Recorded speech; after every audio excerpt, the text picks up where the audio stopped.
All right, let's talk about pour-over coffee. If you've ever tried making it at home, you know it can feel a little random.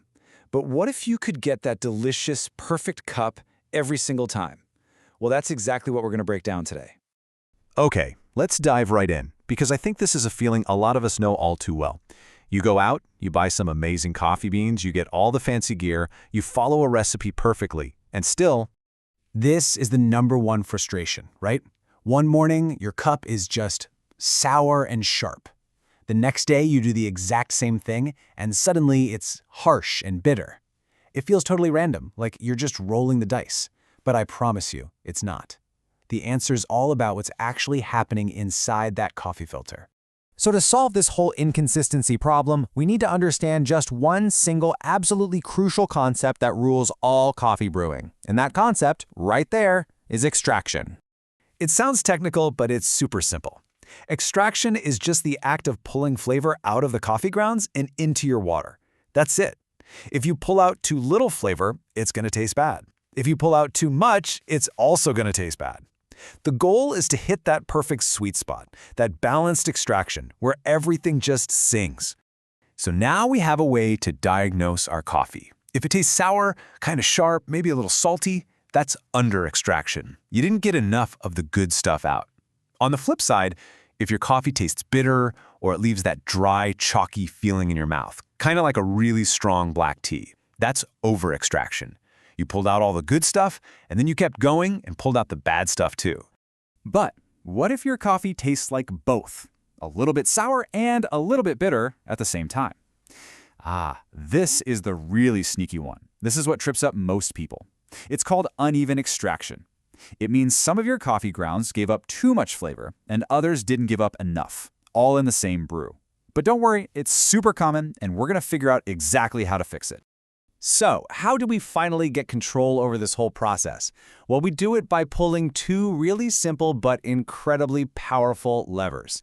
Let's start with the first one, your coffee-to-water ratio.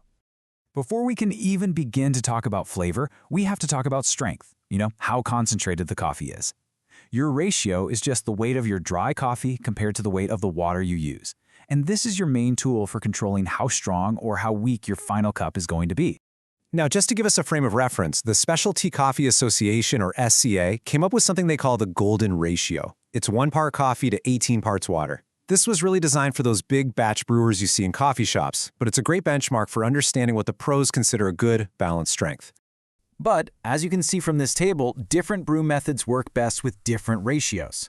For pour-over, since we have so much control over everything, we tend to use a slightly stronger ratio, somewhere in that 1:14 to 1:16 range.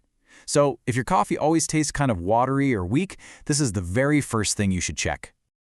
All right, so we've locked in the strength with our ratio. Now it's time for lever number 2.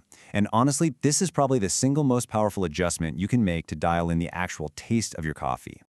Your grind size is all about one thing: speed. Just think about it. If you grind your coffee really fine, you create a ton of surface area. That means the water can get in there and pull out flavors super fast. If you grind it coarser, there's less surface area, so extraction happens more slowly. By changing your grind, you're literally controlling the pace of the whole brew. And this gives us a dead simple, really powerful rule. Is your coffee tasting bitter? That means extraction went on for too long or happened too fast. The fix? Go 1 click coarser on your grinder to slow things down. Is your coffee tasting sour? That means extraction was too short or too slow. The fix? Go 1 click finer to speed things up. This is, without a doubt, the most direct way to fix most of your taste problems. Okay, so now you've got the two basic levers, ratio for strength and grind for taste. Now let's look at how the pros, I'm talking World Brewers Cup champions, take these exact same ideas and just elevate them to a whole new level. First up, we have Tetsu Kasuya. He won the World Championship back in 2016, and his whole philosophy was built around this idea: making incredible coffee, something that anyone can do, not just some highly trained barista. He didn't just create a recipe, he created a whole system. His famous 4-6 method is just genius. He splits his total water into 2 main parts. With the first 40% of the water, he makes adjustments to dial in the balance of sweetness and acidity. Then, with the final 60%, he adjusts the final strength of the coffee. He completely separated flavor from strength, so he can tweak one without messing up the other. It's brilliant.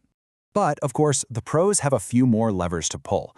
Let's talk about water temperature. Hotter water extracts much more efficiently and aggressively. Cooler water is a lot more gentle, and the world champs use this in some really fascinating ways. Check out this recipe from another champion, George Peng. He starts with really hot water, like 96 degrees Celsius, to pull out all that deep sweetness and build the body of the coffee. But then, for the final pour, he drops the temperature way down to 80 Celsius. Why? Because that cooler water can gently pull out the delicate floral notes without also grabbing any of that harsh bitterness. It's just a masterful way to target specific flavors at different stages. Okay, there is one last pro-level lever we need to talk about, and it's something you might already be doing without even realizing how powerful it is.